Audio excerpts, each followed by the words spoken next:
세상의 종말에 관한 문제입니다. 사원엔 기둥이 2개 있죠. 한쪽 기둥에 원반 64개가 있습니다.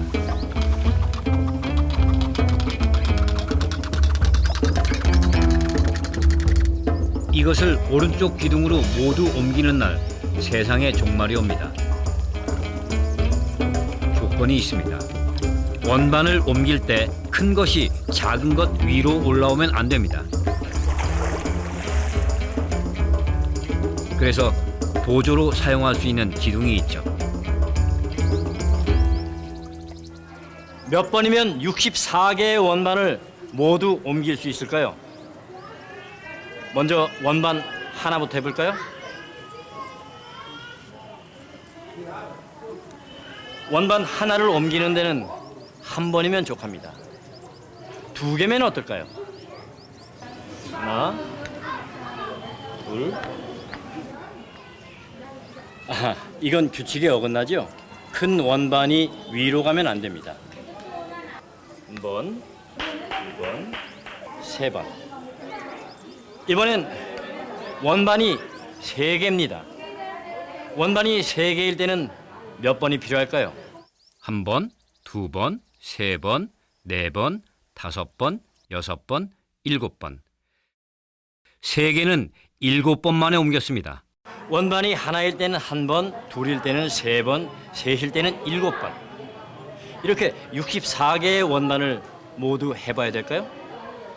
아닙니다. 수학은 규칙을 찾는 겁니다. 원반이 하나일 때는 1번, 둘일 때는 3번, 셋일 때는 7번. 이 속엔 어떤 규칙이 숨어 있을까요? 바로 원반 수만큼 2를 곱한 후 1을 뺐습니다. 원반이 4개라면 2를 4번 곱한 후 1번 빼면 되겠죠. 15번입니다. 그렇다면 원반 64개는 2를 64번 곱한 후 2를 빼면 됩니다. 얼마일까요?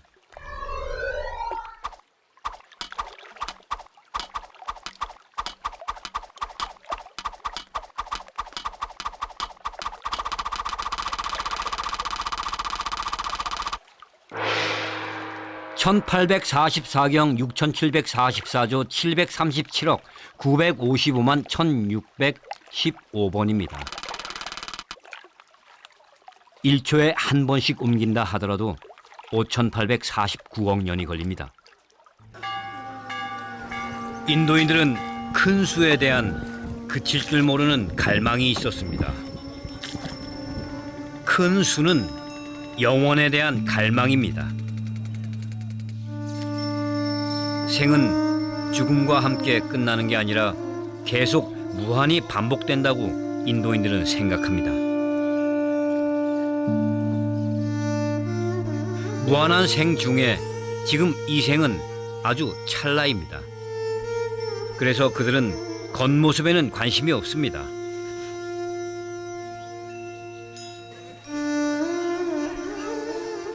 살면서 한 번은 이 강물에 몸을 씻어야 한다고 생각하는 인도인. 큰 수에 대한 갈망은 뜻밖의 수를 낳게 됩니다. 위대한 수죠. 그 수가 얼마나 위대한가를 알려면 다른 문명의 숫자를 봐야 합니다.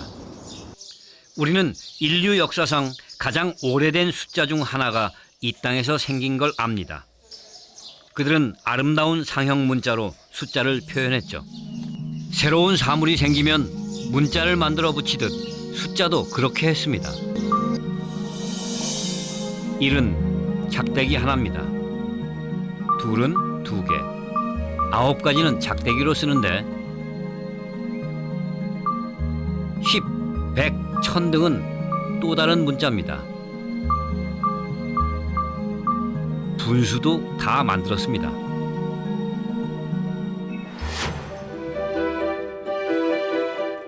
그보다 몇천 년 후에 생긴 로마 문명도 별반 다를 게 없습니다. 로마 숫자는 오히려 더 복잡해집니다.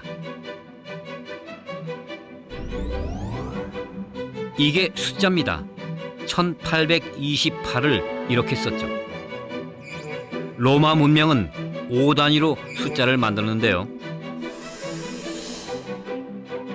1, 5, 10, 50, 100, 500, 1000.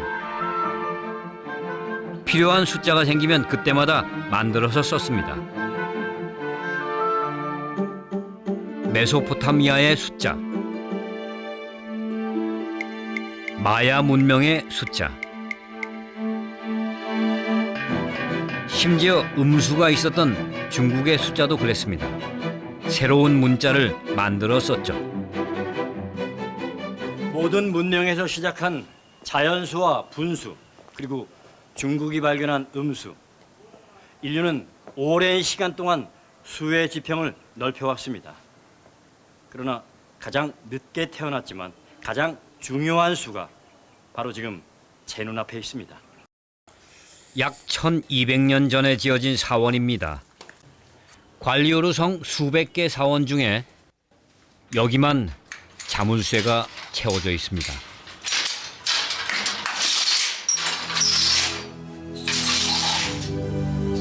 크리슈나 신을 모시는 사원입니다. 여기 벽에 제가 찾는 것이 있는데요. 이 비문은 사원을 지을 때 사람들이 바친 현물이 적혀 있습니다. 현물을 표시한 숫자 중에 그것이 있는데 270, 0입니다.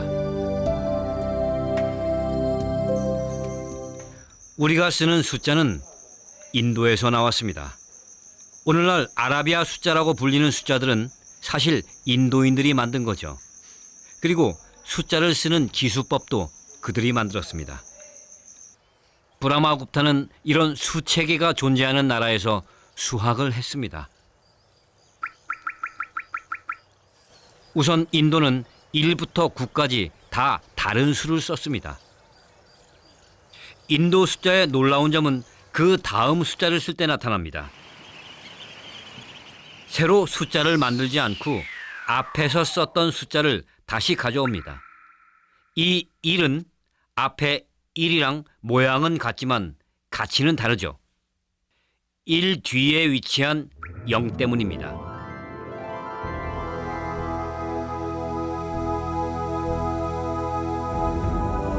이제 뒤에 0만 표시하면 숫자는 무한대로 뻗어갑니다. 이것은 수의 혁명을 가져왔습니다.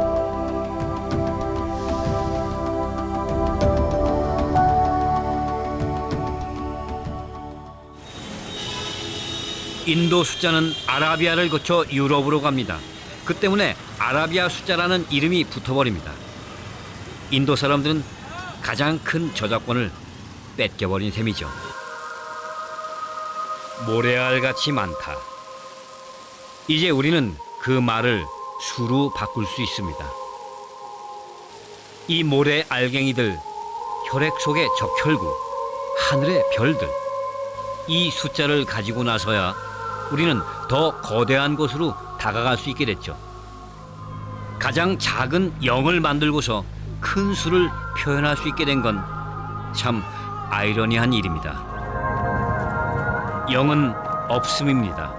없는데 0으로 표현합니다. 공허를 없는 게 아니라 있는 것으로 본 민족이 만든 수, 그것이 0입니다. 브라마굽타 이전의 인도 수학은 천문학이나 건축과 같은 아주 실용적인 것에 쓰였습니다.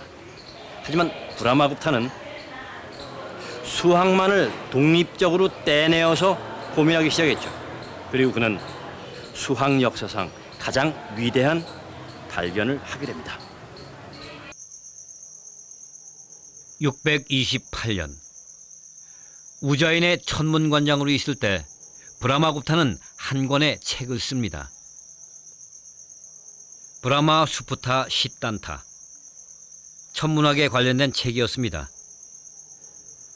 2개의 장을 따로 떼내 수학을 담았는데 음수와 양수로 할 수 있는 모든 사칙 연산을 기술해 놓죠. 그의 수 세 개에서 양수는 재산, 음수는 빚입니다.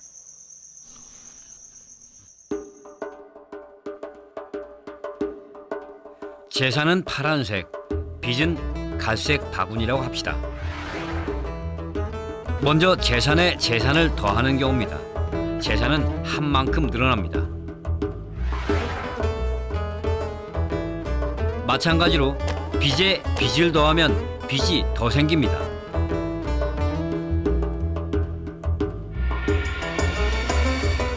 재산과 빚을 합치면 어떨까요? 재산이 더 많다면 그 차이가 생깁니다. 재산과 빚의 양이 같으면 어떻게 될까요? 아무것도 없습니다. 브라마구타 이전의 모든 수학자들은 여기에서 끝을 냈죠. 그런데 브라마구타는 0을 넣었습니다.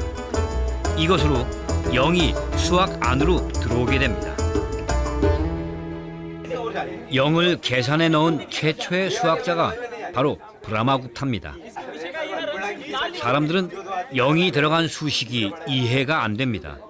더하거나 빼봤자 변화가 없는 0을 굳이 계산할 필요가 없다고 생각했죠. 그가 왜 0을 계산에 넣었는지 우리가 이해하기는 어렵습니다. 일상생활에 직접 쓰이는 것보다 사물의 뒤에 숨어있는 원리를 찾는 것, 그는 수학의 본질을 잘 알았습니다. 2012처럼 숫자 가운데 쓰이는 0은 브라마구타 이전에도 존재했습니다. 그러나 숫자 0이 독립적으로 쓰이게 된 것은 0이 계산 속에 포함되면서부터입니다. 브라마구타는 0을 포함한 계산 속에 숨어있는 의미를 간파했죠. 그것은 바로 방정식입니다. 방정식이 할 수 있는 걸 보여드리겠습니다. 농부가 소와 닭을 키우고 있습니다.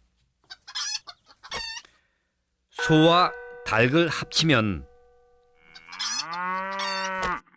19마리고 다리수를 합치면 62개입니다. 소와 닭은 각각 몇 마리일까요? 소와 닭을 합쳐 19마리, 소다리 4개, 닭다리 2개, 합쳐서 모두 62. 소와 닭을 X와 Y로 바꿉니다. 각각 Y를 뺍니다.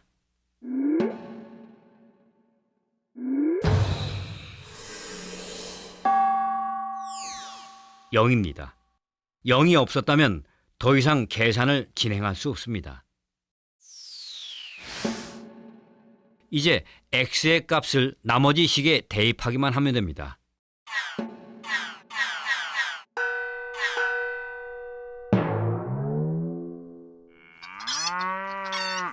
소 12마리, 닭 7마리.